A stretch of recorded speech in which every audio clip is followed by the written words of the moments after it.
144 உயிர்களை பலியெடுத்த இந்த இயற்கை அனர்த்தம் இன்னும் இது அதிகரிக்கலாம். காணாமல் போனவர்களின் எண்ணிக்கை அதிகரிக்கலாம். தொடர்ந்து இந்த தேடுதல் நடவடிக்கைகள், மீட்பு நடவடிக்கைகள் நடந்து கொண்டிருக்கிறது. மியான்மர் அரசு பல கட்டங்களாக அதிதீவிரமாக கருதப்படும் இடங்கள்ல அவசர நிலை பிரகடனப்படுத்தி இருக்குது. அங்க என்னதான் நடக்குது பாத்தீங்கன்னு சொன்னா, பல வருடங்களுக்கு பின்னர் இடம்பெற்ற இந்த நிலநடுக்கம் மியான்மரையை உலுக்கி போட்டிருக்குது. ஏற்கனவே மியான்மர்ல இதே போன்ற நிலநடுக்கங்கள் இடம்பெற்றிருக்குது. 7.7 ரிக்டர் அளவில் ஏற்கனவே இது பதிவாகி இருக்குது.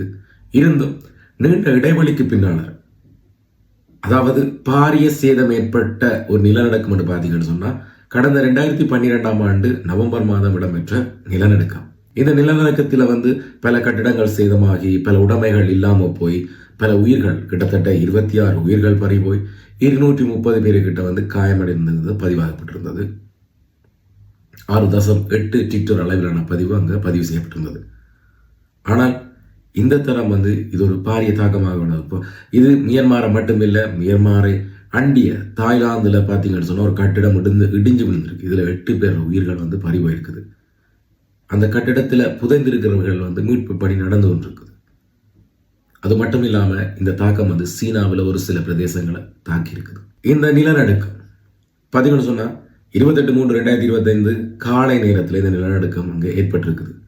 முக்கிய பிரதான ஹோட்டல்கள் எல்லாம் பார்த்தீங்கன்னு சொன்னால், மேல் மாடியில் இருக்கிற குளிக்கிற இடங்கள் இருக்க தண்ணியெல்லாம் அப்படியே பரபரமாக நீங்கள் சோஷியல் மீடியாவில் வீடியோக்கள் பார்த்துருப்பீங்க. இங்கே ஒரு 2 தரம் இல்லை, கிட்டத்தட்ட 7-8 தரம் இங்கே நிலநடுக்கங்கள் பாரிய அளவிலாக பதிவாகப்பட்டிருக்குது. ஸோ தற்போதைய அனர்த்தத்தை பார்த்தீங்கன்னு சொன்னால் 144 பேர் இறுதியாக வழங்கப்பட்ட அதிகாரப்பூர்வ தகவலின்படி 144 பேர் உயிரிழந்துள்ளனர். தேடுதல் மீட்பு பணிகள் இடம்பெற்றுக் கொண்டிருக்கிறது. அத்தோடு சேர்த்து 732 பேருக்கு சிகிச்சைகள் வழங்கப்பட்டுக் கொண்டிருக்கிறது. ஸோ இந்த பாதிப்புக்கு, இந்த அனர்த்தத்துக்கு அப்புறமாக அமெரிக்கா மற்றும் யூரோப் ஒன்றிய நாடுகள் மியான்மருக்கு உதவி செய்வதற்கு முன்வந்ததோடு உலக நிவாரண அமைப்புகளான ஐநா மற்றும் உலக சுகாதார திணைக்களங்கள் மியான்மருடன் தாங்கள் உறுதுணையாக நிற்பதாக உறுதியளித்து மியான்மர் மக்களுக்கும் மியான்மர் நாட்டு அரசுக்கும் ஒரு நம்பிக்கையை ஊட்டியிருக்காங்க. இது போன்ற இயற்கை அனர்த்தங்கள் மியான்மரை பொறுத்தவரைக்கும் உங்களுக்கு தெரியுமா, ஏற்கனவே வீடியோவில் சொன்ன மாதிரி இது இயற்கை அனர்த்தங்களை, முக்கியமாக இந்த நிலநடுக்கங்களை சந்திக்கிற அந்த புவி அமைப்பின் மத்தியில் இந்த நாடு அமைஞ்சிருக்குது. ஸோ இதனால் இதோட இது முடியாது. இனிவரும் காலங்களிலும் இப்படியான இயற்கை அனர்த்தங்கள் மியான்மரில் இடம்பெறக்கூடும்.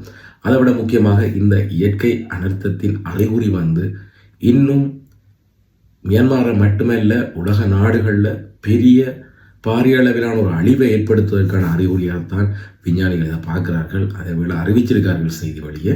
இதனால் மியான்மர் இனிவரும் காலங்களில் சரி, பொதுமக்கள பாதுகாப்பை உறுதி செய்ய ஏற்கனவே கையாண்ட சில நிலநடுக்க எதிர்ப்பு கட்டமைப்புகளை மற்றும் அவசர கால நிலைமை முன்னெச்சரிக்கை நடவடிக்கைகளை மியான்மர் தொடர்ந்து முன்னெடுப்பதாக அறிவிச்சிருக்குது. மீண்டும் ஒரு வீடியோவில் சந்திப்போம்.